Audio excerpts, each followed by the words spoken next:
Welcome everybody. I have a piece of clay here that I just smashed in my pot and I need to knead it back together so I can reuse this clay. So, a couple ways you can knead. First way is called slam wedging, and it's not super recommended, but it definitely does work if your hands are hurting, and as an accommodation, you need to try to slam wedge. So I'm gonna wet my table and I'm gonna slam the clay down. I don't want the clay to fold over because that would add air bubbles to my clay. Instead, I want to rotate the clay 360 degrees and just keep slamming it for 5 minutes or so. That's slam wedging. You've just been introduced. Now, slam wedging is not the best. So my second technique uses both hands, and it's my personal favorite technique. It's called the ram's head. So ram's head, 2 hands together, push down into the space away from you.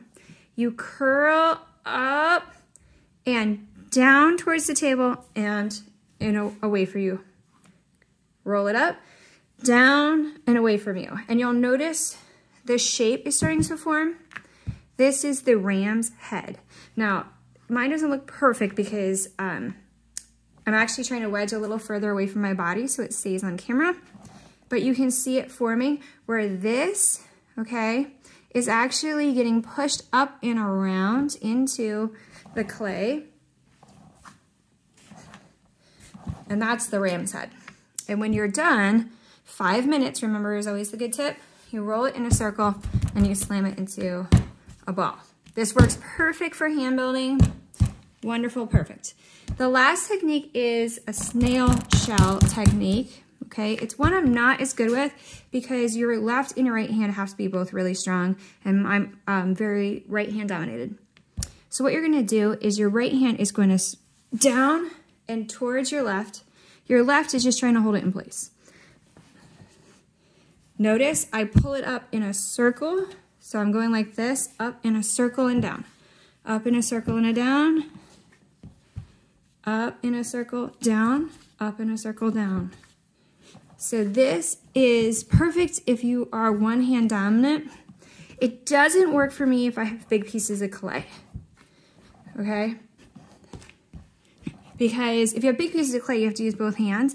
And so this hand does a lot of work trying to hold it in, and I'm just not strong enough. But if you have a really good spiral, you're gonna be able to see the clay spiraling, which is what you want. When you're done, again, just start building. With hand building, it's okay to have some air bubbles because those air bubbles are gonna come out as you work the clay. And so it will not prevent you from building a really beautiful piece to have a little bit of air in the clay. Instead, what you're trying to do when you wedge is you're trying to integrate all of the particles and fibers in the clay so that the clay holds onto itself. And this is a weird mumbo jumbo comment. If you don't wedge, clay has an elastic quality where it likes to return to its previous shape. So what happens is if you don't wedge your clay properly and then you hand build, your clay, once it's bisque fired, can start to warp back to its original shape. And so it may go into the kiln nice and circular, and it will come out of the kiln very oblong, oval, in an odd shape. And that's a good sign that you have not properly worked your clay before putting it into your piece. I hope that was helpful, and I hope to see you in class. Have a great day.